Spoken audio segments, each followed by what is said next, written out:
Seja bem-vindo ao canal de audiobook KM. Para ter acesso a este e muitos outros audiolivros completos, considere entrar em nosso grupo do Telegram. Basta entrar em contato pelo QR Code na tela, ou pelo link no comentário fixado. O grupo é apenas R$ 12 por mês.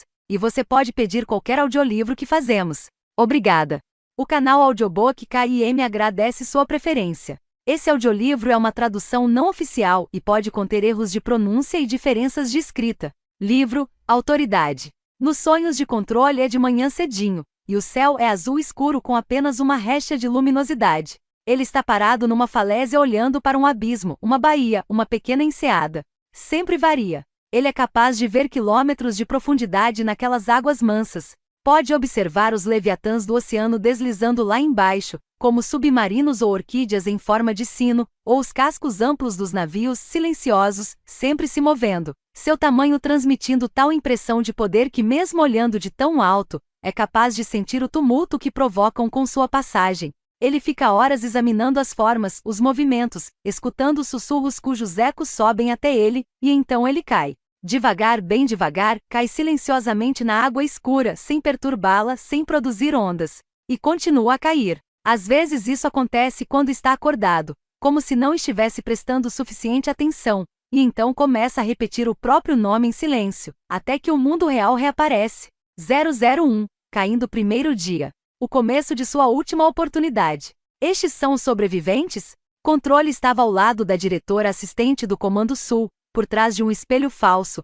observando 3 pessoas sentadas numa sala de interrogatório. Elas tinham voltado da 12ª expedição à Área X. A primeira leva da 12ª expedição, ou X-12.A, para ser mais preciso. A diretora assistente, uma negra alta e magra com cerca de 40 anos, não respondeu, o que não surpreendeu Controle. Ela não dissera uma palavra além do necessário desde sua chegada naquela manhã, depois de ter aproveitado a segunda-feira para se organizar. Também não lançou mais olhares em sua direção que o necessário, exceto quando ele disse a ela e a toda a equipe que o chamassem de Controle, não John ou Rodrigues. Ela fez uma pausa breve e então replicou: nesse caso, me chame de Paciência, não de Grace, por favor, o que fez os presentes reprimirem o riso. A substituição do seu nome verdadeiro por um que também tinha um significado lhe pareceu interessante. Tudo bem, disse ele, posso chamá-la apenas de Grace, certo de que ela não ia gostar. Ela contra-atacou ao passar a tratá-lo por diretor em exercício. O que era verdadeiro? Entre a administração dela e a ascensão dele existia um vazio, um cânion de tempo e de formulários a preencher, procedimentos a seguir, demissões e contratações de funcionários. Até isso ser resolvido, a questão da autoridade ficaria indefinida. Mas Controle preferia pensar nela como alguém sem paciência nem graça. Preferia considerá-la uma abstração, se não uma obstrução. Ela o obrigara a assistir até o fim a um antigo vídeo explicativo sobre a Área X, e devia saber que era algo básico e já datado. Tinha deixado claro que a relação entre os dois se basearia na animosidade. Da parte dela, pelo menos. Onde elas foram encontradas? Perguntou ele quando o que realmente queria questionar era por que não tinham sido mantidas separadas umas das outras. Porque vocês não têm disciplina, porque seu departamento está entregue aos ratos há muito tempo. Eles estão lá no porão roendo tudo. Ou talvez já venham por dentro das paredes. Leia os relatórios, respondeu ela, deixando claro que ele já deveria ter lido tudo. E então saiu da sala. Deixou Controle sozinho, observando os documentos na mesa à sua frente e as 3 mulheres do outro lado do espelho. Claro que ele tinha lido os relatórios, mas sua esperança era transpor as defesas da diretora assistente, talvez descobrir o que ela pensava. Lera parte dos relatórios sobre ela, também, mas ainda não sabia muito a seu respeito, exceto as reações dela à sua presença. Após 4 horas do seu primeiro dia oficial de trabalho, ele já se sentia contaminado pelo ambiente encardido e bizarro do edifício, com seu surrado tapete verde e as opiniões retrógradas das pessoas com quem conversara. Tudo ali parecia sofrer uma espécie de empobrecimento, até mesmo a luz do sol que penetrava sem muita força pelas janelas altas e retangulares. Ele estava usando seu típico blazer preto e calça social, camisa branca com gravata azul clara, e sapatos pretos que ele mesmo engraxara pela manhã. Agora se perguntava por que tinha se dado o trabalho. Esses pensamentos não lhe agradavam, pois não estava indiferente àquele ambiente, na verdade pertencia a ele, mas era difícil evitá-los. Controle ficou algum tempo observando as mulheres, embora sua aparência dissesse pouco. Todas tinham recebido os mesmos uniformes genéricos, lembrando levemente trajes militares, mas também parecendo trajes de zeladores. As cabeças foram raspadas, como se elas tivessem sofrido algum tipo de infestação, como piolhos, em vez de algo mais inexplicável. Seus rostos tinham todos a mesma expressão, ou melhor dizendo, a mesma falta de expressão. Não pense nelas pelo nome, ele disse a si mesmo durante o voo. Deixe que de início estejam ali apenas pela função que exercem. Depois vá preenchendo o resto. Mas nunca fora fácil para Controle se manter distante.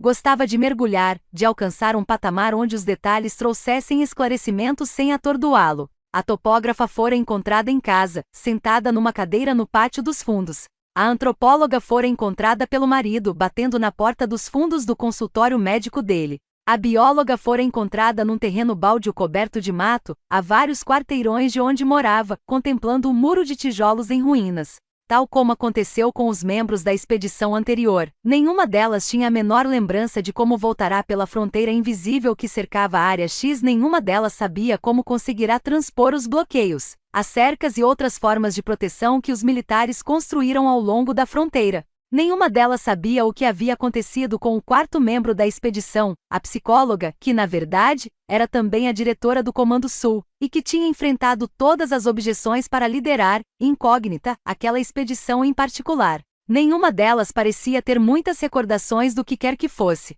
No refeitório, ao tomar o café da manhã, Controle ficou olhando pelas grandes janelas envidraçadas que ocupavam toda a extensão da parede e avistou o pátio com sua profusão de mesas de pedra. Depois observou as pessoas avançando devagar em filas, pareceu-lhe pouca gente para um edifício tão grande, e perguntou a Grace: por que não está todo mundo eufórico com o regresso da expedição? Ela lhe lançou um olhar paciente e estoico, como se ele fosse um estudante particularmente lento numa turma para crianças especiais. O que você acha, Controle? Ela já tinha encontrado uma maneira de pronunciar seu nome de forma irônica, de modo que ele se sentia como peso de chumbo nas varas de pescar do avô. Fadado ao sedimento no fundo de dezenas de lagos. Grace continuou. Já passamos por tudo isso com a expedição anterior. Eles tiveram que suportar 9 meses de interrogatórios, e nunca descobrimos nada. E durante todo esse tempo eles estavam morrendo. Como você se sentiria? Longos meses de desorientação, e em seguida a morte causada por um tipo de câncer especialmente maligno. Controle assentiu devagar em resposta. Claro que ela tinha razão. O pai dele morrera de câncer. Não havia pensado que tipo de impacto isso podia ter sobre a equipe. Mesmo para ele era somente uma abstração, simplesmente palavras num formulário que se lê durante o pouso do avião. Ali no refeitório, o verde do tapete agora mais escurecido, um padrão de setas em verde claro se destacou, todas apontando para o pátio lá fora. Por que não há mais luzes aqui? Perguntou ele. Para onde vai toda a luz? Mas àquela altura Grace já tinha parado de responder às suas perguntas. Quando uma das três, a bióloga, virou a cabeça só um pouquinho, encarando o espelho como se pudesse vê-lo, Controle desviou o olhar com uma espécie de constrangimento tardio. O procedimento de observação era impessoal, profissional, mas provavelmente não era essa a sensação das mulheres, embora soubessem que estavam sendo avaliadas. Não o avisaram de que passaria seu primeiro dia interrogando os expedicionários da Área X, e as pessoas da Central deviam saber disso quando lhe ofereceram a vaga. Os membros da expedição tinham sido recolhidos havia quase 6 semanas. Foram submetidos a testes durante um mês, numa estação de processamento mais ao norte, antes de serem enviados para o Comando Sul. Assim como ele próprio fora enviado primeiro para a Central, onde suportara 2 semanas de reuniões incluindo intervalos, dias inteiros que sumiam no esquecimento sem que nada de fato acontecesse, como se tivessem planejado para ser exatamente assim. E então as coisas aceleraram, e ele pressentiu certa urgência. Eram detalhes assim que vinham lhe causando uma inútil exasperação desde a sua chegada. A voz, seu primeiro contato na direção dos escalões superiores, sugerira numa reunião anterior que aquela era uma missão bastante fácil, dado o histórico dele. O Comando Sul tinha se tornado uma agência atrasada, isolada, a guardiã de um segredo adormecido com o qual ninguém parecia mais se importar, uma vez que o foco estava em terrorismo e colapso ecológico. A voz dissera com seu tom rabugento que a missão dele seria aclimatar-se, avaliar, analisar e depois ir mais fundo, o que não eram suas instruções padrão naquela época. Controle iniciará sua carreira reconhecidamente de altos e baixos, na área de vigilância de células terroristas domésticas. Depois o jogaram para síntese de dados e análise organizacional, 2 dezenas de casos ou mais banais em suas semelhanças e sobre os quais ele estava proibido de falar. Casos invisíveis ao público, a história secreta do nada. Porém, cada vez mais ele tinha se tornado o consertador, porque era muito melhor na identificação de problemas alheios específicos do que na administração de problemas genéricos próprios. Aos 38 anos, era assim que passará a ser conhecido, se é que o conheciam por algo. Ou seja, ele não precisava permanecer até o final da missão, mesmo que àquela altura tudo o que quisesse fosse isso, acompanhar alguma coisa até o fim. O problema é que as pessoas não gostam de um consertador. Ei, deixe-me mostrar onde você está errando. Principalmente quando acham que o próprio consertador necessita de conserto. Sempre começava bem, o que não queria dizer que o resultado seria satisfatório. A voz também deixará de mencionar que a área X ficava do lado oposto de uma fronteira que mais de 30 anos depois, ninguém conseguia compreender. Não, ele só tinha tomado conhecimento disso ao examinar os relatórios e assistir às desnecessárias sessões dos registros em vídeo. Também não sabia que a diretora assistente o odiaria tanto pelo simples fato de ele estar substituindo a diretora desaparecida. Embora ele devesse ter adivinhado, de acordo com os fragmentos de informação no arquivo, ela crescerá num lar de classe média baixa, estudará em escolas públicas e trabalhará muito mais do que a maioria para chegar à posição que ocupava agora. Controle, por outro lado, chegava ali cercado de murmúrios sobre seu vínculo com uma dinastia invisível, o que, como é natural, gerou ressentimentos. Ninguém poderia negar esse fato, mesmo que, analisando com afinco, a dinastia não fosse mais que uma franquia atrofiada. Estão prontas. Vamos lá. Grace, que surgiu novamente como por encanto, chamava-o com um gesto enérgico no umbral. Havia, e ele sabia disso muito bem, inúmeras maneiras de sobrepujar a oposição ou a vontade de um colega. Provavelmente teria de experimentar todas. Controle apanhou 2 dos 3 relatórios que estavam sobre a mesa e, com os olhos cravados nos olhos da bióloga, rasgou-os ao meio, sentindo a resistência do papel, e largou os pedaços no cesto. De trás dele veio um som como de alguém engasgando. Ele se virou, encarando a raiva muda na expressão da diretora assistente. Mas ele podia ver também em seus olhos certo cansaço. Muito bom. Por que você ainda utiliza relatórios em papel, Grace? Perguntou ele, dando um passo à frente. A diretora insistiu. Você fez isso por alguma razão? Ele a ignorou. Grace, por que nenhum de vocês se sente à vontade para usar as palavras alienígena ou extraterrestre quando se refere à área X? Mas ele mesmo também não se sentia à vontade. Às vezes, desde que lhe tinham revelado a verdade, ele sentia um enorme abismo se abrindo dentro de si, cheio de seus próprios gritos e manifestações de incredulidade. Mas nunca revelaria isso a ninguém. Tinha a expressão de um jogador de pôquer. Namoradas, parentes e até mesmo desconhecidos já haviam lhe dito isso. Cerca de 1,80 m de altura. Impassível. A estrutura muscular e compacta de um atleta. Era capaz de correr quilômetros sem se cansar. Orgulhava-se de manter uma boa dieta e fazer exercícios regularmente, embora gostasse de beber uísque. Ela não se deixou abalar. Ninguém tem certeza. Não devemos tirar conclusões precipitadas. Mesmo depois desse tempo todo? Só preciso entrevistar uma delas. O quê? Perguntou ela. A contundência de seu gesto se transferiu para a conversa. Não preciso dos outros relatórios porque me basta interrogar uma delas. Você precisa de todas. Era como se ela ainda não compreendesse. Ele girou o corpo para pegar o relatório restante. Não, basta a bióloga. Isso é um erro. 753 não é um erro, disse ele. 722 também não. Os olhos dela se estreitaram. Tem algo de errado com você. Mantenha a bióloga ali dentro, disse ele, ignorando-a, mas adotando sua maneira de falar. Eu sei uma coisa que você não sabe. Mande as outras de volta para o alojamento. Grace olhou como se ele fosse uma espécie de roedor e ela não pudesse decidir se devia ter repulsa ou piedade. Depois de um instante, porém, assentiu secamente e saiu. Ele relaxou, soltando a respiração. Embora ela tivesse de acatar suas ordens, ainda estaria no controle das equipes por mais 1 ou 2 semanas, e poderia prejudicá-lo de 1000 maneiras diferentes antes que ele estivesse completamente integrado. Aquilo era alquimia ou uma magia verdadeira? Será que ele estava errado? E será que fazia diferença? Se estivesse errado, cada uma delas era, em todo caso, igual às outras. Sim, fazia diferença. Aquela era sua última chance.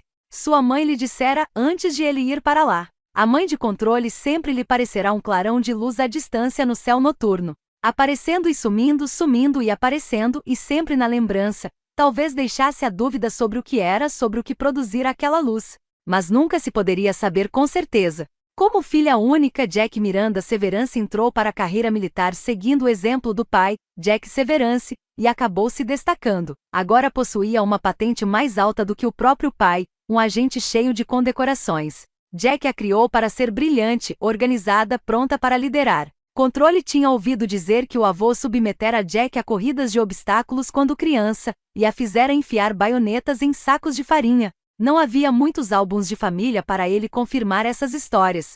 Fosse qual fosse o processo, ele também criará nela uma espécie de crueldade despreocupada, uma expectativa de alto desempenho e certo calculismo que se manifestava como aparente indiferença pelo destino alheio. Nesse papel, o Controle a admirava fervorosamente e sem dúvida tinha procurado imitá-la, mesmo que em níveis mais modestos. Mas como mãe, mesmo quando estava próxima, ela não era confiável em ações como buscá-lo na escola na hora certa, ou lembrar de preparar seu lanche, ou ajudá-lo com o dever de casa. Raramente era consistente quanto às obrigações importantes no mundo das pessoas comuns daquele lado da divisa. Ainda assim, ela sempre o incentivou em sua jornada rumo e pelo serviço militar. Vovô Jack, por outro lado, nunca simpatizou muito com essa ideia, e um dia olhou para ele e disse: "Eu não acho que ele tenha o temperamento certo." Foi uma opinião arrasadora para um garoto de 16 anos que já tomara sua decisão, mas serviu apenas para deixá-lo ainda mais determinado, mais focado, mais voltado na direção do céu e da luz.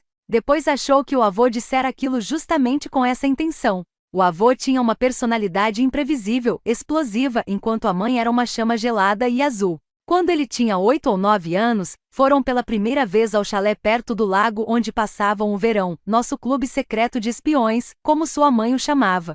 Somente ele, a mãe e o avô. Havia um velho aparelho de TV num canto, em frente ao sofá esfarrapado. O avô fazia mexer na antena para melhorar a imagem. "Um pouco mais para a esquerda, Controle", dizia ele. "Mais um pouquinho."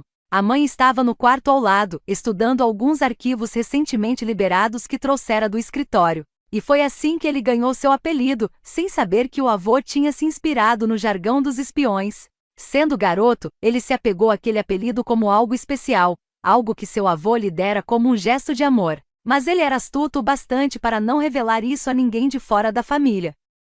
Mesmo as suas namoradas, durante muitos anos, deixou que pensassem que era um apelido recebido na escola, onde jogava como quarterback na equipe de futebol americano.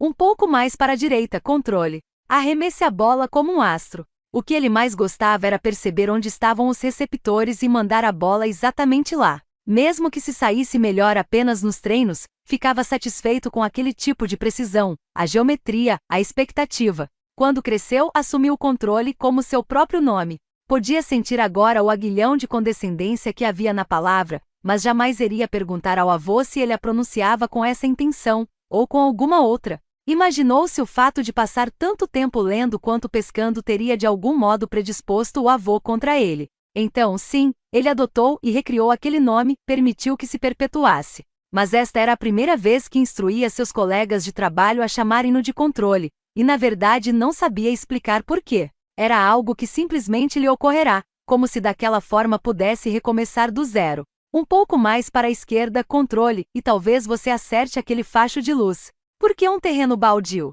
Ele ficou pensando nisso desde que vira o vídeo das câmeras de segurança pela manhã. Por que a bióloga fora para aquele terreno baldio e não para a própria casa? As outras duas voltaram para um lugar pessoal, um lugar com o qual tinham um laço afetivo. Mas a bióloga permanecerá durante horas e horas num terreno coberto de mato, alheia a tudo à sua volta. Tendo visto tantos vídeos de suspeitos, Controle se especializar em detectar os gestos ou tiques nervosos mais inocentes, indicações de que havia algum sinal sendo transmitido. Mas naquele vídeo não existia nada semelhante.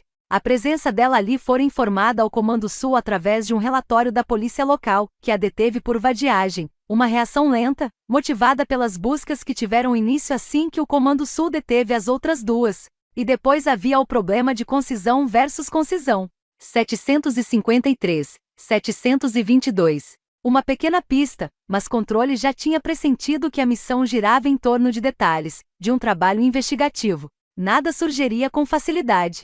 Ele não podia contar com a sorte. Aquele não seria o caso de um terrorista amador com merda na cabeça armado com uma bomba de fertilizantes e uma versão barata de uma ideologia qualquer. O tipo do sujeito que desmorona depois de 20 minutos de interrogatório. Durante as entrevistas preliminares para determinar quem faria parte da 12ª expedição, a bióloga tinha, segundo as transcrições em seu dossiê, respondido em apenas 753 palavras. Controle as contará. Isso incluía as palavras café da manhã como a resposta completa a uma pergunta. Controle admirou aquela réplica. Ele contou e recontou as palavras enquanto esperava que instalassem seu computador, emitissem seu cartão de segurança, lhe entregassem as senhas e os códigos, e refizessem todos os outros rituais a que ele já se acostumara durante sua passagem por várias agências e departamentos. Ele insistiu em ocupar a sala da antiga diretora, apesar dos esforços de Grace para isolá-lo num cômodo que era uma espécie de armário de vassouras melhorado, longe do centro dos acontecimentos. Insistiu também que tudo fosse deixado na sala exatamente como estava, inclusive objetos pessoais. Era visível que ela não apreciava a ideia de vê-lo remexendo nos pertences da diretora. Você está meio por fora, dissera Grace depois que os outros saíram. Não está aqui totalmente. Ele apenas assentira, pois não adiantava negar que era um pouco estranho. Mas se estava ali para avaliar e consertar algo, precisava ter uma ideia melhor do que havia de errado, e como um sociopata em outra estação tinha dito certa vez, o peixe começa a apodrecer pela cabeça. Peixes apodrecem por igual, já que a degradação das células é não hierárquica, não é determinada por castas, mas a mensagem foi registrada. Controle assumiu imediatamente seu posto por trás da mesa que parecia um ariete, por entre as pilhas e mais pilhas de pastas de papéis, a profusão de bilhetes e post-its. A cadeira giratória lhe proporcionava uma vista panorâmica das estantes de livros nas paredes, intercaladas com quadros e murais cobertos de camadas de papéis pregados e repregados até parecerem mais uma série de instalações artísticas esquisitas, delicadas e caóticas. A sala tinha um cheiro rançoso, com um resíduo de cigarros fumados muito tempo atrás. O tamanho e o peso do monitor do computador indicavam o quanto estava obsoleto, bem como o fato de que pifara décadas atrás e continha uma espessa camada de pó. Alguém o tinha empurrado descuidadamente para um lado. Duas sombras no calendário de papel mata-borrão abaixo indicavam a sua posição anterior, assim como a do laptop que aparentemente o substituíra, embora ninguém fosse capaz de localizá-lo agora. Ele fez uma anotação mental para perguntar se o tinham procurado na casa dela. O calendário era do final dos anos 1990. Teria sido nessa época que a diretora começou a perder o fio da meada? Ele a visualizou na área X com a 12ª expedição, vagando pelo mato sem destino, uma mulher alta, robusta, de 40 anos, mas que aparentava mais idade. Silenciosa, cheia de conflitos, dilacerada. Possuída pelas próprias responsabilidades, permitirá-se acreditar que sua obrigação era juntar-se às pessoas que enviará para aquele local. Porque ninguém conseguirá detê-la. Ninguém se importava com ela? Ela fora capaz de convencer a todos. A voz não tinha dito nada. Os arquivos sobre ela, exasperantemente incompletos, não revelaram nada. Tudo que Controle via à sua volta demonstrava que ela era uma pessoa comprometida, mas que ao mesmo tempo não se comprometera nem um pouco com o funcionamento da agência. Cutucando seu joelho do lado esquerdo por baixo da mesa estava a torre do computador. Ele pensou se também teria deixado de funcionar nos anos 1990. Controle concluiu que era melhor nem ver as salas onde os técnicos consertavam hardwares, os pobres cadáveres abatidos dos computadores de décadas passadas, o museu caótico e involuntário de plástico e fios e placas de circuitos. Ou talvez o peixe começasse mesmo a apodrecer pela cabeça, e somente a diretora tivesse entrado em decomposição. Assim, sem computador, pois seu laptop ainda não estava suficientemente protegido. Controle dedicara-se a ler por alto as transcrições das entrevistas iniciais com os membros da 12ª expedição. A própria ex-diretora, na qualidade de psicóloga, as conduzira. As recrutas tinham se revelado incontroláveis e irreprimíveis na opinião de Controle, tagarelas, cheias de risadinhas, movendo-se com estardalhaço, produzindo um clichê atrás do outro. Pessoas que, em comparação, pareciam incapazes de controlar a própria língua. 4.623 palavras. 7.154 palavras. E a campeã das campeãs. A linguista que havia desistido no último minuto, e que produzira 12.743 palavras de respostas, incluindo uma recordação de infância estendida heroicamente e tão divertida quanto um cálculo renal expelido pelo pênis, como alguém rabiscara na margem do texto. o que fazia com que a bióloga e suas compactas 753 palavras se destacassem. Aquele tipo de autocontrole o levará a prestar atenção não apenas nas palavras, mas nas pausas entre elas. Por exemplo, gostei de todos os empregos que tive nessa área. E no entanto ela fora despedida da maioria deles. Ela achava que não tinha dito nada, mas cada palavra, até mesmo o café da manhã, criava uma abertura. O café da manhã não fora muito agradável para a bióloga na infância. O fantasma estava bem ali, nas transcrições feitas depois do seu regresso, movendo-se através do texto. Coisas que se revelavam nos espaços vazios, fazendo com que controle não as quisesse repetir em voz alta por medo de não ser capaz de perceber as nuances e as referências ocultas. Uma descrição neutra de um cardo, uma menção a um farol, uma ou duas frases descrevendo a natureza da luz sobre os pântanos da área X. Nada disso devia tê-lo afetado, mas ainda assim ele a sentia presente, de algum modo, olhando por cima do seu ombro, algo que ele não sentirá em nenhuma das entrevistas com os outros membros da expedição. A bióloga dizia lembrar tão pouco quanto as outras. Controle sabia que era mentira, ou se revelaria mentira se ele lhe arrancasse as informações. Valeria a pena fazer isso?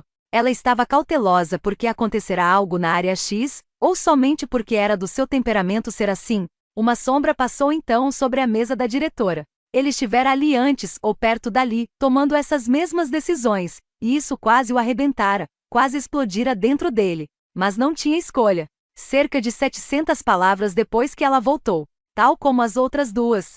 Mas, diferentemente delas, isso mal podia se comparar ao seu laconismo de antes da expedição. E havia os detalhes específicos, ausentes nas demais. Enquanto a antropóloga dizia algo como a floresta estava deserta e intocada, a bióloga dizia, havia cardos cor-de-rosa por toda parte, mesmo onde a água doce se misturava à salgada. A luz ao entardecer era um clarão baixo, um brilho. Aquilo, combinado com o detalhe estranho do terreno baldio, levou Controle a crer que a bióloga poderia ter retido mais lembranças do que as outras, que talvez estivesse mais consciente do que as outras, mas o escondesse por algum motivo. Ele nunca tinha se deparado com uma situação assim, mas se lembrava do caso de um colega que interrogou um terrorista com ferimento na cabeça e retardava ao máximo o interrogatório no hospital na esperança de que sua memória voltasse. Ela voltou. Mas somente os fatos e não o impulso idealista que tinha originado suas ações. A partir daí estava perdido, tornou-se presa fácil para os inquisidores. Controle não compartilhou sua teoria com a diretora assistente, porque caso estivesse errado, ela utilizaria isso para reforçar a opinião negativa que tinha sobre ele, e também para deixá-la na incerteza tanto tempo quanto possível. Nunca faça algo por uma só razão, seu avô lhe dissera mais de uma vez, e pelo menos nisso Controle seguirá seus conselhos. O cabelo da bióloga era longo e castanho escuro, quase negro, antes que o raspassem. Ela tinha sobrancelhas grossas e escuras, olhos verdes. Um nariz delicado e um pouquinho torto, ela o quebrara certa vez ao cair nas rochas, e massas do rosto salientes que indicavam sua herança asiática de um lado da família. Seus lábios rachados eram surpreendentemente cheios para um rosto tão fino. Ele desconfiou dos seus olhos, das percentagens observáveis, e checou para confirmar que não tinham cor diferente antes da expedição.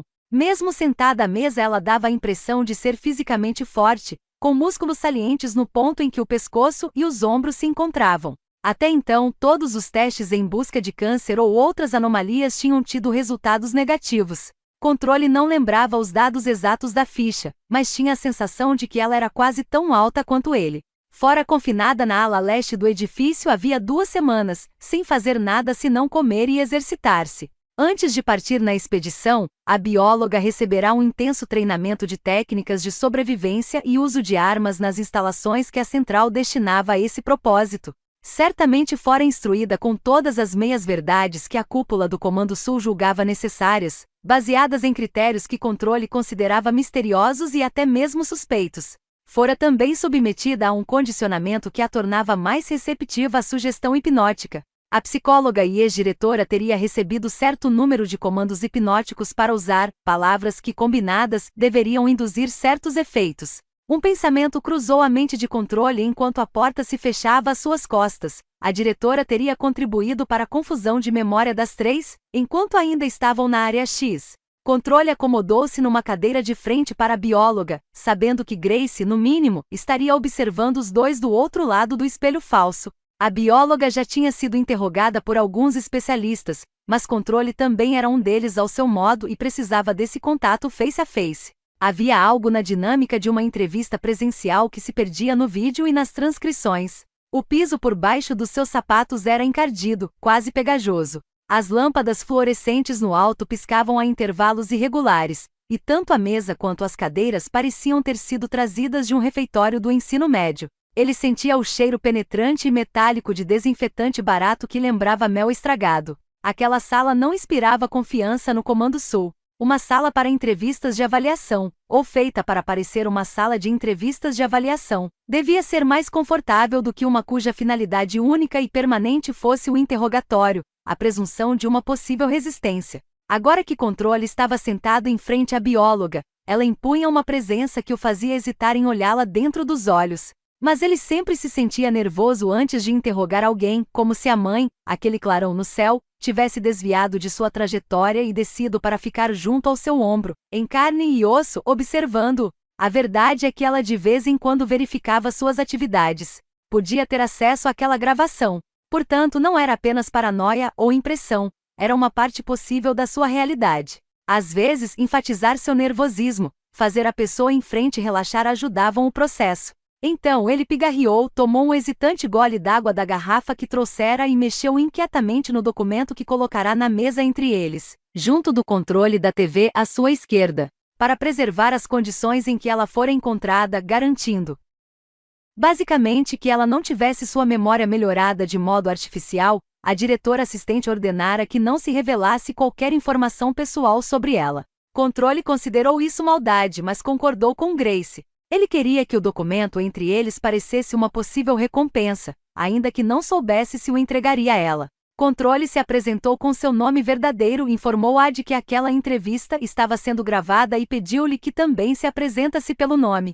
Pode me chamar de Ave Fantasma, disse ela. Haveria um tom de provocação na sua voz mansa? Ele ergueu os olhos para ela, no mesmo instante sentiu-se confuso e então desviou o olhar. Será que ela estava usando algum tipo de sugestão hipnótica sobre ele? Foi a primeira ideia que lhe ocorreu, mas logo a descartou. Ave fantasma? Ou nada, se preferir. Ele assentiu.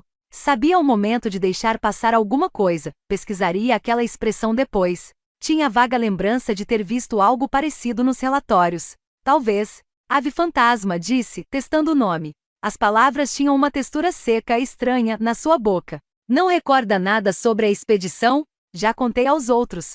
Era uma natureza selvagem intocada. Ele julgou ter percebido uma nota de ironia em seu tom de voz, mas não tinha certeza. Como você definiria sua relação com a linguista durante o treinamento? Perguntou. Não muito próxima. Ela era muito loquaz. Não calava a boca. A bióloga se deteve, enquanto o controle reprimiu uma reação satisfeita. Uma pergunta que ela não estava esperando. De maneira alguma. Ela era o quê? Insistiu ele. O primeiro interrogador tinha utilizado a técnica padrão, estabelecer conexão, apresentar os fatos, construir o relacionamento sobre essa base. Sem nenhum resultado concreto para apresentar. Não me lembro. Acho que lembra, sim. E se lembra disso então? Não. Ele abriu a pasta com gestos ensaiados e consultou as transcrições, desprendendo do clipe as folhas que traziam as informações mais importantes a respeito dela. Muito bem, então. Fale-me sobre os cardos. Os cardos? O arqueio expressivo das sobrancelhas mostrou o que ela achará da pergunta. Sim, você se referiu aos cardos de uma maneira muito específica. Por quê? Aquilo ainda o deixava perplexo, a quantidade de detalhes a respeito dos cardos, numa entrevista gravada na semana anterior, quando ela tinha chegado ao Comando Sul. Fez com que pensasse novamente em sugestões hipnóticas. Fez com que pensasse em palavras sendo usadas como uma sebe protetora. A bióloga deu de ombros. Não sei. Ele apanhou uma transcrição e leu em voz alta. Os cardos aqui têm florações cor de lavanda e brotam no espaço transicional entre a floresta e o pântano. É impossível evitá-los. Eles atraem uma variedade de insetos, e o murmúrio e o zumbido e o brilho que o cerca impregna a área X com um clima de atividade contínua, quase como de uma cidade humana. A fala continua, mas eu paro por aqui. Ela voltou a dar de ombros. Controle não queria pairar num só ponto, mas planar ao longo do território, mapear toda a extensão do espaço que desejava explorar com ela, por isso seguiu adiante. O que você lembra sobre o seu marido? Isso é relevante? Relevante para o quê? Deu bote. Nada de resposta, de modo que repetiu. O que você lembra sobre o seu marido? Lembro que tive algumas lembranças de antes de cruzar a fronteira. Como eu tinha sobre a linguista. Muito hábil aquela maneira de ligar uma coisa a outra, fazer tudo parecer partes de um mesmo conjunto. Uma vagueza, não uma precisão. Sabia que ele também voltou de lá, assim como você? Perguntou ele. Que estava desorientado, assim como você. Eu não estou desorientada, retorquiu ela com aspereza, projetando o corpo, e Controle recuou. Não sentiu medo, mas por um instante pensou que deveria sentir. Os exames do cérebro dela não tinham apontado anormalidades. Todas as precauções foram tomadas para prevenir qualquer coisa que remotamente lembrasse uma espécie invasora. Ou um intruso, como Grace costumava dizer, ainda incapaz de pronunciar qualquer palavra remotamente parecida com alienígena. Fosse como fosse, a ave fantasma estava mais saudável agora do que quando partiu para a expedição. As toxinas presentes na maioria das pessoas de hoje estavam presentes nela e nas outras, mas em níveis bem menores do que o normal. Não quis ofender, disse ele. E o fato era que ela estava desorientada, ele sabia bem. Não fazia muita diferença o que ela lembrava ou deixava de lembrar. A bióloga que ele viera a conhecer pelas transcrições das conversas pré-expedição não ficaria irritada tão facilmente. Por que ele a havia afetado? Ele pegou o controle remoto junto da pasta e clicou 2 vezes. A TV de tela plana na parede à esquerda iluminou-se com um chiado, mostrando a imagem com pouca resolução e fora de foco da bióloga parada no terreno baldio, quase tão imóvel quanto o calçamento ou os tijolos do edifício em frente. Toda a cena estava envolta naquele verde doentio das escuras câmeras de segurança. Por que esse terreno? Por que nós a encontramos ali? Um olhar de indiferença e nenhuma resposta. Ele deixou o vídeo rodando. A repetição constante, ao fundo, às vezes ajudava a desmontar o entrevistado. Mas normalmente o vídeo mostrava um suspeito pousando um saco no chão ou enfiando algo numa lata de lixo. O primeiro dia de vocês na área X, continuou o Controle. A caminhada até o acampamento principal. O que aconteceu? Não muita coisa. Controle não tinha filhos, mas imaginava que aquilo era mais ou menos o que ele conseguiria extrair de uma adolescente se lhe perguntasse como tinha sido o seu dia no colégio. Talvez fosse melhor não ser direto. Mas você se lembra muito bem dos cardos, disse ele. Não sei por que você insiste em falar de cardos. Porque o que você falou sobre eles indica que recorda de algumas observações que fez durante a expedição. Uma pausa e Controle sabia que a bióloga o estava encarando. Queria desenvolver o olhar, mas algo o avisava que não. Alguma coisa lhe dava a sensação de que corria o risco de cair nas profundezas do seu sonho. Por que estou presa aqui? Perguntou ela, e ele sentiu que agora já podia olhá-la nos olhos de novo, como se um momento de perigo tivesse passado e ido embora. Você não está presa. Isso faz parte de sua readaptação. Mas não posso ir embora. Por enquanto não, concordou ele. Mas vai sair, sim. Mesmo que seja para outras instalações, seriam mais 2 ou 3 anos, se tudo corresse bem, antes de algum deles obter autorização para retornar ao mundo externo. Sua situação legal estava naquela zona cinzenta arbitrariamente definida pela ameaça à segurança nacional. Duvido muito, respondeu ela. Ele resolveu tentar de novo. Se os cardos não são importantes, o que seria então? Perguntou. Devo lhe perguntar sobre o quê? Esse não é o seu trabalho? Qual é o meu trabalho? Perguntou ele, embora soubesse perfeitamente o que ela queria dizer. Você dirige o Comando Sul. Sabe o que é o Comando Sul? Sim, num sibilo. Muito bem, e o segundo dia de vocês no acampamento? Quando foi que as coisas começaram a ficar estranhas? Haviam mesmo ficado estranhas? Ele tinha que supor que sim. Não me lembro. Controle curvou-se para frente. Posso colocar você sob hipnose. É meu direito. Posso fazer isso. Hipnose não funciona comigo, disse ela, e sua voz indicava a repulsa pela ameaça. Como pode saber? Um momento de desorientação. Ela havia falado inadvertidamente algo que queria esconder ou tinha acabado de lembrar algo que estava perdido até então?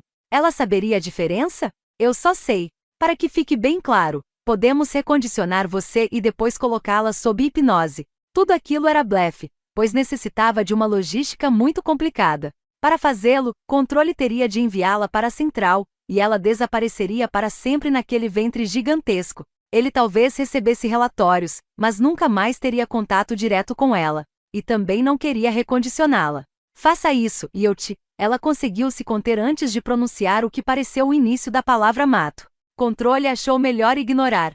Já tinha sido alvo de muitas ameaças e sabia quais devia levar a sério. O que tornou você resistente à hipnose? Perguntou ele. Você é resistente à hipnose? Desafiadora. Por que estava naquele terreno baldio? As outras duas foram encontradas quando foram procurar os entes queridos. Nenhuma resposta. Talvez já tivessem conversado bastante por hora. Talvez fosse o suficiente. Controle desligou a televisão, apanhou a pasta, cumprimentou-a com um aceno de cabeça e se dirigiu à porta. Uma vez lá, a porta aberta deixando entrar mais sombras do que o necessário, ele se virou, consciente da presença da diretora assistente na ponta do corredor, e olhou de volta para a bióloga. Ele anunciou, como tinha planejado, a fala de encerramento de um ato teatral. Qual é a última coisa que você se lembra de fazer na área X? A resposta inesperada saltou sobre ele como a luz tomando de assalto a escuridão. Me afogar. Eu estava me afogando. 002. Ajustes, basta fechar os olhos e você vai se lembrar de mim, seu pai dissera 3 anos antes, num lugar não muito distante de onde Controle estava agora, o moribundo tentando confortar os vivos. Mas quando fechava os olhos tudo desaparecia, exceto o sonho da queda e as cicatrizes acumuladas em todas aquelas missões. Por que a bióloga disse aquilo? Por que disse que estava se afogando? Aquilo fez vacilar um momento, mas também lhe deu a estranha sensação de estar compartilhando um segredo com ela. Como se ela tivesse entrado em sua mente e visto seu sonho, e agora os dois estivessem ligados um ao outro. Ele se ressentia disso, não queria que houvesse nenhuma ligação entre ele e as pessoas que interrogava. Precisava pairar bem no alto. Precisava escolher quando cairia no mergulho, não ser puxado para a terra pela vontade de alguém. Quando o Controle abriu os olhos, estava nos fundos do edifício em forma de U onde funcionava o quartel-general do Comando Sul. A parte curva era a frente do prédio, tendo diante de si uma estrada e um estacionamento. Construído no estilo de muitas décadas atrás, aquela caixa de concreto, toda em camadas. Podia ser tanto um monumento quanto um monturo, ele não conseguia se decidir. As comeeiras e as fendas eram espantosas, o modo como o teto se projetava sobre o restante da construção lhe dava uma aparência pouco funcional, como arte performática ou uma grande escultura abstrata numa escala grandiosa, mas embrutecida. Para piorar, a área entre os dois braços do U fora transformada num pátio com vista para um lago envolto por velhas árvores. As margens do lago eram enegrecidas, como se a certa altura tivessem sido incendiadas, e um novelo tortuoso de raízes de ciprestes invadia a água negra e salobra. A luz que banhava o lago tinha um tom claustrofóbico de cinza, bem diferente do céu azul lá em cima. Isso também fora novo um dia, talvez muito tempo antes, durante o período Cretáceo.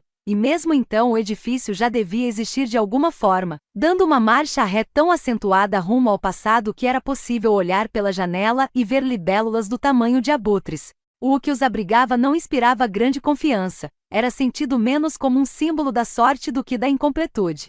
Pensamentos incompletos. Conclusões incompletas. Relatórios incompletos. As portas nas duas extremidades do U, pelas quais muita gente passava por servir de atalho para o lado oposto, confirmavam uma falha da imaginação. E durante todo o tempo, o pântano abismal continuava a fazer o que quer que fizessem os pântanos, tão perfeito em si mesmo quanto o Comando Sul era imperfeito. Tudo estava tão parado que quando um pica-pau mergulhou cruzando a cena, foi algo tão violento quanto o estouro sônico de um F-16.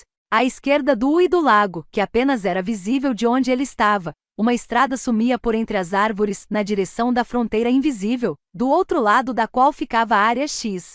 Apenas uns 55 quilômetros de via pavimentada e depois mais uns 25 em estrada de terra, passando por um total de 10 postos de fiscalização, com ordem de atirar para matar se a pessoa não possuir autorização para entrar, e cheio de cercas e arame farpado e valas e poços e mais pântanos. Talvez até colônias de superpredadores aparelhadas pelo governo, frutinhas silvestres venenosas geneticamente alteradas e martelos para você bater na própria cabeça. Mas desde que Controle receberá a missão, ficou se perguntando, por quê? Por que é isso que se faz nessas situações? Manter as pessoas longe? Ele tinha lido os relatórios. Se você conseguisse chegar até a fronteira de maneira não autorizada, e a cruzasse em qualquer outro ponto que não a porta, nunca mais seria visto. Quantas pessoas tinham feito exatamente isso sem que ninguém tomasse conhecimento? Como o Comando Sul poderia um dia vir a saber? Uma ou duas vezes, um repórter investigativo conseguiu chegar perto o bastante para fotografar o exterior das instalações de fronteira do Comando Sul, mas mesmo assim só serviu para confirmar na imaginação do público a versão oficial de que ocorrerá um desastre ambiental, algo que levaria mais de um século para ser resolvido. Ele chegou a um caminho pavimentado entre as mesas de pedra no pátio de cimento, ao longo do qual pequenos ladrilhos brancos competiam com quadrados de terra endurecida onde tulipas improváveis foram fincadas a intervalos irregulares. Ele conhecia aquele caminho, com seu som característico especialmente arrastado. A diretora assistente tinha sido oficial em operações de campo tempos atrás. Alguma coisa acontecerá numa dessas missões e ela machucou uma perna. Dentro do prédio dava para disfarçar um pouco, mas não naqueles ladrilhos traiçoeiros. Saber disso não chegava a dar a ele uma vantagem, porque o fazia sentir empatia por ela. Toda vez que você diz operação de campo, me vem a imagem de vocês, um grupo de espiões malucos, correndo num trigal, seu pai dissera à sua mãe certa vez. Grace foi encontrá-lo ali a seu pedido, para lhe fazer companhia enquanto ele olhava para o pântano e os dois conversavam sobre a área X. Ele tinha pensado em mudar de ambiente, ficar longe do ataúde de concreto, para arrefecer um pouco daquela animosidade. Isso antes de perceber como a paisagem era infernal e pré-histórica, e sendo assim, pré-histérica também. Observe essa bacanal de mosquitos e me veja com bons olhos, Grace. Você só entrevistou a bióloga. Ainda não sei por quê. Ela começou antes que ele pudesse demonstrar a mais tímida intenção de amizade. E sua determinação de bancar o diplomático, de procurar algum modo de os dois serem colegas, não inimigos, mesmo que só por um gesto fingido, dissolveu-se no ar. Controle explicou sua linha de raciocínio. Ela pareceu atenta, embora ele ainda não fosse capaz de compreender bem suas reações. Em algum momento nos treinos ela pareceu esconder alguma coisa? Perguntou ele. Deflexão. Você acha que ela está escondendo algo? Não sei ainda, para falar a verdade. Posso estar enganado. Temos interrogadores mais bem preparados do que você. Provavelmente. Devíamos mandá-la para a central. A ideia o fez estremecer. Não, retrucou ele, talvez de forma muito enfática. E na fração de segundo seguinte veio a preocupação de que a diretora assistente percebesse seu interesse pelo destino da bióloga. Eu já mandei a antropóloga e a topógrafa. Agora ele sentia o cheiro apodrecido de toda aquela matéria orgânica se decompondo abaixo da superfície do pântano. Podia sentir as desajeitadas tartarugas e os peixes atrofiados abrindo caminhos por entre camadas de resíduos. Achou melhor não se virar para encará-la. Achou melhor não dizer nada e ficou ali, suspenso com a própria surpresa. Ela continuou jovialmente. Você disse que elas não iam servir para nada, então eu as mandei para a central. Com ordem de quem? Sua. Você deixou bastante claro para mim que era isso que queria. Se sua intenção era outra, mil desculpas.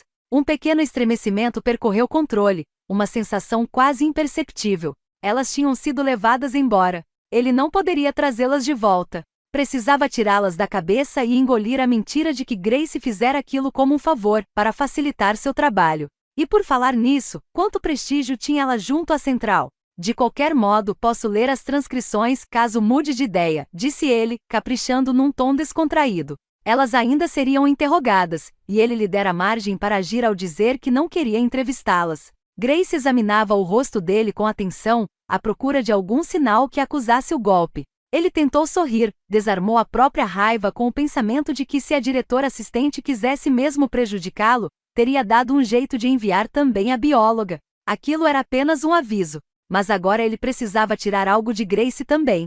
Não para ficar quites, mas para que ela não cedesse à tentação de lhe tirar ainda mais. Ele não podia perder a bióloga. Ainda não. Naquele silêncio contrafeito.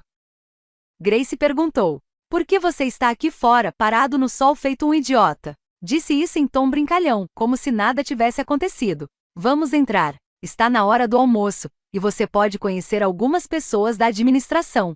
Controle já estava se acostumando à maneira desrespeitosa com que ela o tratava, e odiava aquilo, queria uma chance de virar o jogo. Enquanto a acompanhava de volta ao edifício, podia sentir o peso, a presença do pântano às suas costas. Um tipo diferente de inimigo. Ele já olhara demais para essa paisagem, tendo passado a adolescência perto dali após o divórcio dos seus pais e também depois, enquanto seu pai morria aos poucos. Tinha a esperança de nunca mais ver um pântano novamente. Basta fechar os olhos e você vai se lembrar de mim. Eu lembro, pai. Eu me lembro de você, mas você está sumindo. Há muita interferência, e tudo isso aqui está se tornando real demais. O lado paterno da família de controle vinha da América Central, de sangue hispânico e indígena. Ele tinha as mãos e o cabelo negro do pai, o nariz fino e a altura da mãe, e uma cor de pele que era uma mistura da dos dois. Seu avô paterno morreu antes que Controle tivesse idade bastante para conhecê-lo bem, mas ele ouviu todas as suas aventuras épicas. O avô vendia alfinetes de porta em porta pelo bairro quando garoto, e depois dos 20 anos virou boxeador. Não era bom o suficiente para disputar títulos, mas era bom o suficiente para receber um salário e apanhar. Depois, virou operário de construção e então professor de autoescola, até sua morte súbita por problemas no coração, aos 65. Sua esposa, que trabalhava numa padaria, faleceu um ano depois. Seu filho mais velho, o pai de Controle, cresceu e tornou-se artista numa família composta em sua maioria por carpinteiros e mecânicos, e usou essa herança para a criação de esculturas abstratas. Humanizava suas abstrações pintando por cima delas com a paleta de cores brilhantes usada pelos maias e também afixando pedaços de ladrilhos ou de vidros, unindo a arte profissional e a arte dos excêntricos. Essa era sua vida, e Controle nunca conheceu um tempo em que seu pai não fosse aquela pessoa e unicamente aquela pessoa. A história de como o pai e a mãe de Controle se apaixonaram era também a história feliz de como seu pai, durante certo período, tornou-se uma estrela das galerias de arte mais importantes. Os dois se conheceram num vernissage de uma de suas exposições, e como contaram, ficaram enamorados logo no primeiro olhar, embora Controle achasse isso difícil de acreditar. Naquela época ela estava em Nova York e exercia o que se pode chamar de função burocrática, ainda que estivesse em rápida ascensão profissional. O pai mudou-se para o norte para ficar perto dela, e então Controle nasceu. 1 ou 2 anos depois, ela foi transferida da área administrativa para operações de campo, e esse foi o começo do fim. A história que serviu de âncora para Controle durante a infância revelou-se apenas um breve momento em meio a uma paisagem de desolação. Não que fosse algo único, era como aquelas pinturas melancolicamente familiares que a gente encontra num brechó, mas não compra nunca. O silêncio era entrecortado por discussões, um silêncio criado não somente pelos segredos que ela carregava consigo, mas também por aqueles que não podia revelar, e Controle veio a perceber depois de adulto, pela sua introspecção, que depois de certo ponto não cedia passagem. Suas ausências deixavam o pai revoltado, e quando Controle completou 10 anos, era este o motivo das brigas, algumas vezes implícito, outras não. Ela estava matando a arte dele e isso não era justo. Embora o mercado da arte tenha seguido adiante e seu trabalho fosse caro e precisasse ser sustentado por mecenas ou bolsas. Mas o pai continuava ali, sentado em meio às suas ideias, seus projetos para um novo trabalho. Tudo aberto e estendido à sua frente como uma prova caso ela aparecesse em casa entre uma missão e outra. Ela ouvia as recriminações, Controle lembrava bem, com calma e uma espécie de empatia fria e distante. Ela era aquela força avassaladora que de repente irrompia a casa adentro, ali não ali, com presentes comprados de última hora em aeroportos distantes e uma versão oficial bastante inocente sobre o que andara fazendo, ou uma história menos inocente que Controle percebeu anos depois ao se deparar com dilemas semelhantes, só veio a ser mencionada após certo tempo. Algo que acabava de ser liberado da confidencialidade e ela podia comentar em casa, mas que acontecerá anos atrás. Essas histórias, além de sua atitude distante, deixavam o pai de Controle inquieto, mas a empatia dela o deixava furioso. Ele não conseguia ver naquilo nada mais do que condescendência. Como a gente pode saber se um raio de luz que corta o céu está sendo sincero?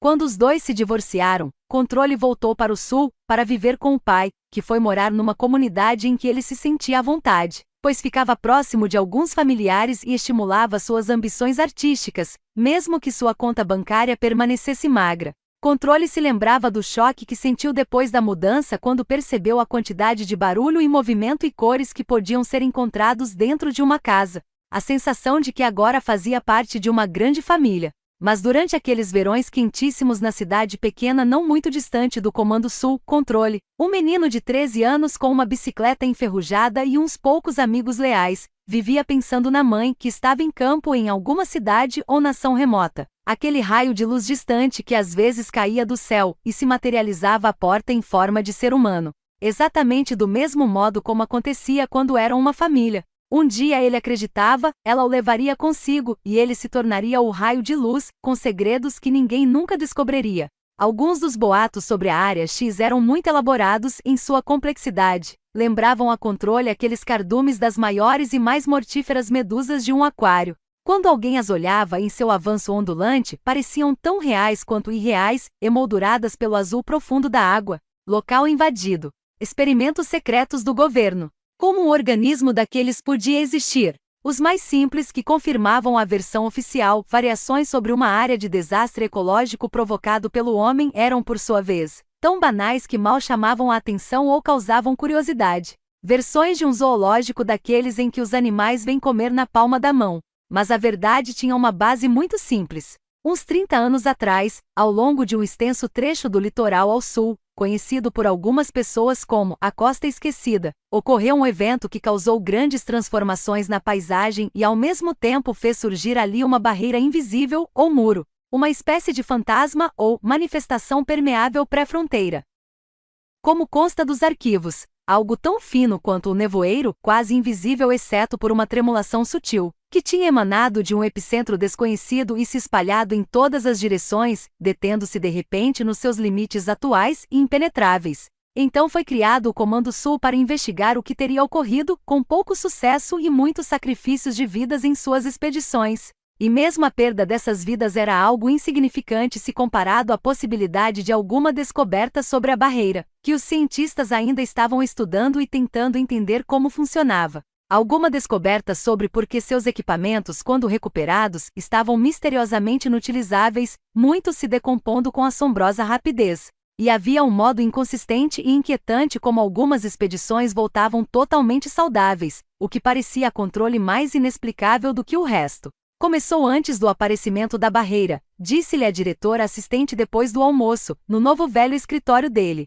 Ela tinha assumido uma postura profissional agora e controle decidiu pagar para ver, deixar de lado, por enquanto, a raiva que sentia pelo ataque inicial de banir a antropóloga e a topógrafa. Grace desenrolou na ponta da mesa o mapa da área X, a silhueta da costa, o farol, o acampamento, as trilhas, os lagos e rios, a ilha muitos quilômetros ao norte que assinalava o ponto mais remoto da incursão, invasão, infestação. Que palavra serviria? A pior parte do mapa era o ponto preto que a diretora registrara de próprio punho como o túnel, mas que era referido em geral como a anomalia topográfica.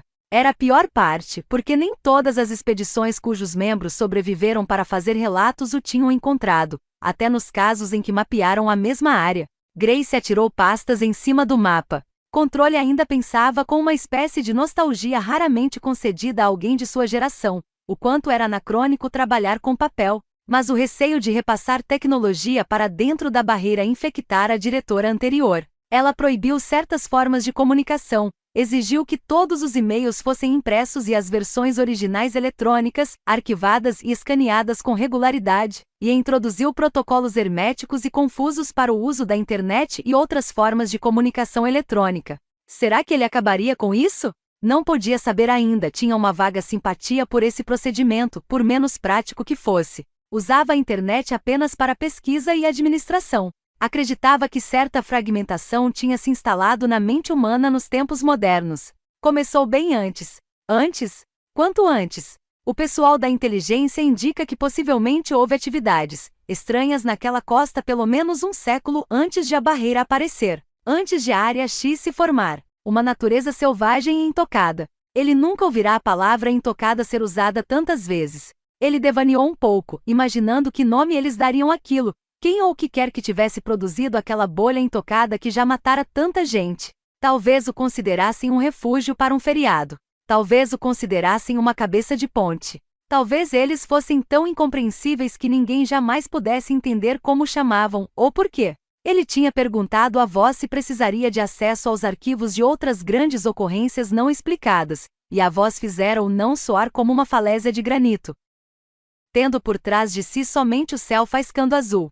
Controle já vira pelo menos parte do material bruto que agora ameaçava soterrar a mesa onde as pastas eram depositadas. Sabia que a maioria das informações que o espreitavam por cima das capas bege vinha dos diários abandonados no farol e de relatórios policiais, e que as partes inexplicáveis tinham de ser extraídas com cuidado, empurradas para frente até emergir à luz, tal como o derradeiro resíduo de pasta de dentes no tubo ressequido e enrolado na pia do banheiro. O tipo de ocorrências estranhas, mencionado por marinheiros rudes e barbados nos velhos filmes de terror, enquanto contemplam com olhos assombrados a impiedade do mar. Desaparecimentos não resolvidos. Luzes surgindo na noite. Histórias de salvamentos estranhos, de falsos faróis, uma centena de lendas que vão se fixando num litoral solitário e num farol distante.